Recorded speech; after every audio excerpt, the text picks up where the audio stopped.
Good morning. Next news. Kiss of death, South Florida reacts to end of Haiti's temporary protected status. Miami Herald. Nadine Malebranche was only 5 years old when her family fled the political upheaval of François Baby Doc Duvalier's Haiti in the late 1980s. Below are your comments. El Salvador seems to have solved its rampant gang problem and returned the streets to law-abiding citizens. Haiti needs to enlist similar tactics. It's not too late to save Haiti for its citizens. TPS was never meant to be permanent, thus the word temporary. People who were given that status should have taken the time given to go through the naturalization process if they wanted to stay in the U.S.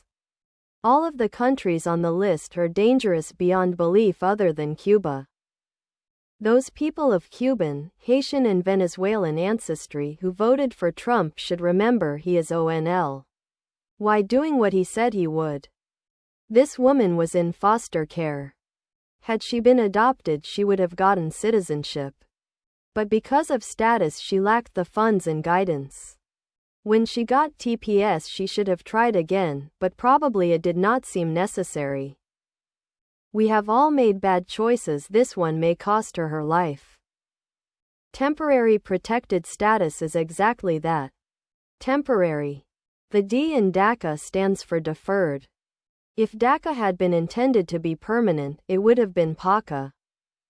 I do acknowledge the fear of the lady in this article and feel for her. I can't even begin to imagine deportation to a place you didn't grow up. However, she is 45 years old. There is no excuse, at that age, for not having completed the process of citizenship. The army commanders always say bad news doesn't get better with time. You can't ignore responsibility and expect there to be no consequences. Her logic is that Haiti is no longer her native environment and that it is wrong to send her back because she will be a fish out of water there. Fine. I accept that this woman is sufficiently assimilated. But then it has to go both ways. The average Haitian walking around Port-au-Prince today should not be brought here for the same reason. This woman is arguing she shouldn't have to go back. Haitian culture is far too un-American to ever mesh here.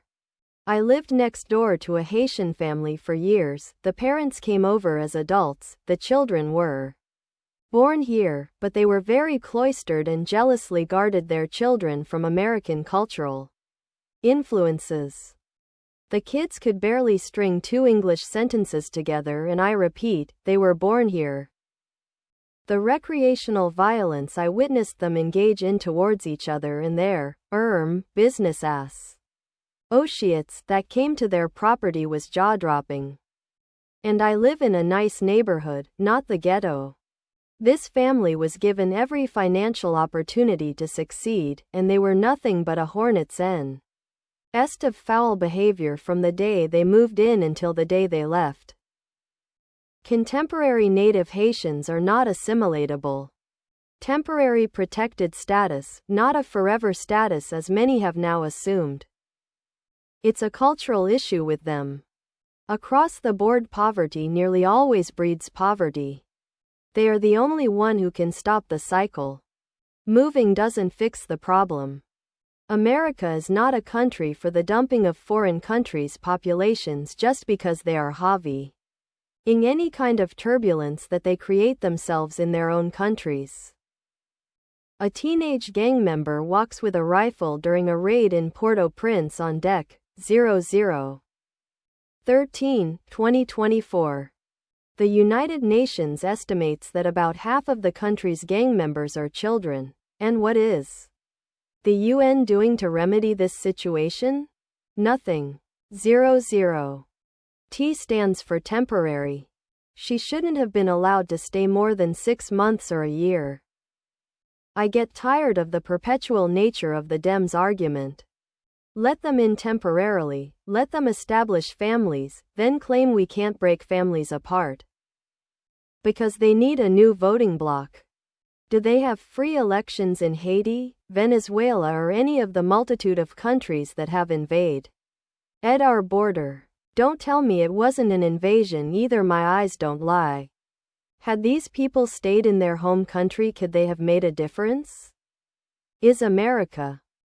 Look up the immigration laws in Mexico, must speak the language, cannot use any public assistance programs, no owning ocean front property, and the list goes on. And why was our border opened up like it was the past 4 years? There must be a reason. This is why illegal immigration is so wrong. It causes sad stories like this. Her parents did this to her, not Trump. Illegal immigration has to have painful consequences if we want it to stop. This is one of those consequences. Hopefully, she will spend the rest of her life in Haiti telling everyone she meets what a bad idea illegal immigration is. Come legally, or don't come at all. Get back and fight for your country like we are now fighting for the future of ours. We've been more than generous. In fact, no other country on earth would do for others as we've done for millions. But at some time you have to be part of change in your own country. You live here for 45 years, and never thought to get citizenship or a permanent resident card. Why should people feel sorry for those who do that? Nothing is more permanent than a temporary government program. 15 years is plenty of time to get a green card. There are lots of horrible places around the globe, but we cannot absorb all the people who would to leave them. Haiti should ask for help from the El Salvador president to help with restoring their country. It worked for El Salvador, I'm sure it will work for Haiti. In the time they have lived here, why haven't they made steps toward citizenship? The T stands for temporary, meaning not permanent. 00. What has she been doing for the past 15 years? Many people that have never been to Nicaragua, El Salvador, Honduras, Guatemala, etc., comment and how dangerous Latin America is. Sure, there are some dangerous areas where you have to be cautious or even avoid, but many places in the USA are equally as dangerous. People need to use common sense wherever they are. Those countries are wonderful, but people prefer to come to the USA, make money and send it home build houses and businesses, etc.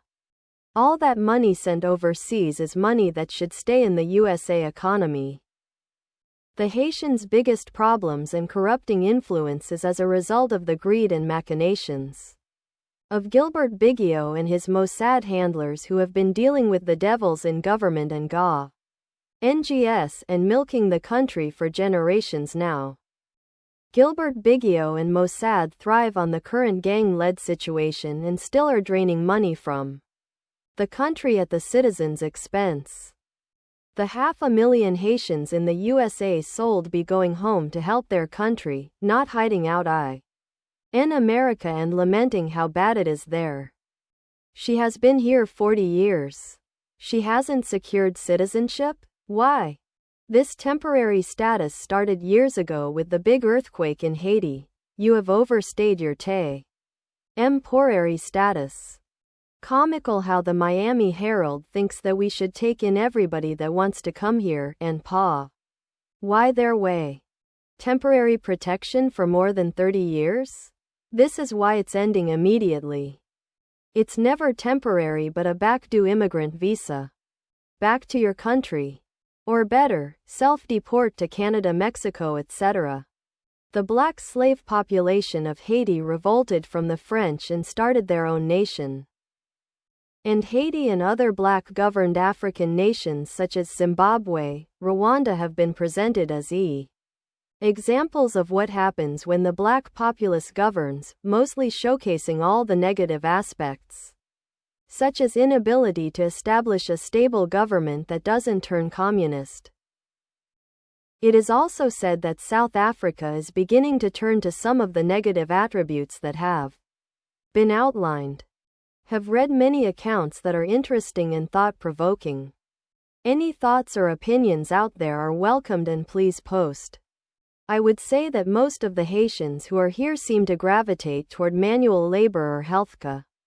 And the majority of them, even though they are privileged to be here on temporary status, remain surly and lazy. The fact that so many of them are in healthcare, to me, is kind of disturbing because I've seen how they treat those who are under their care, especially in assisted living type facilities. I feel bad that their country has gone to pot, but everyone who is here in the United States needs to be here legally. That's the bottom line, and the fact that the Democrats keep extending this temporary residency is just them kicking the can down the road. There's zero protection for Americans in Haiti, so not seeing the problem. None of the people have to self-deport to Haiti. They can go to any country that will have them. Please subscribe to my channel. And if you like it, please thumbs up.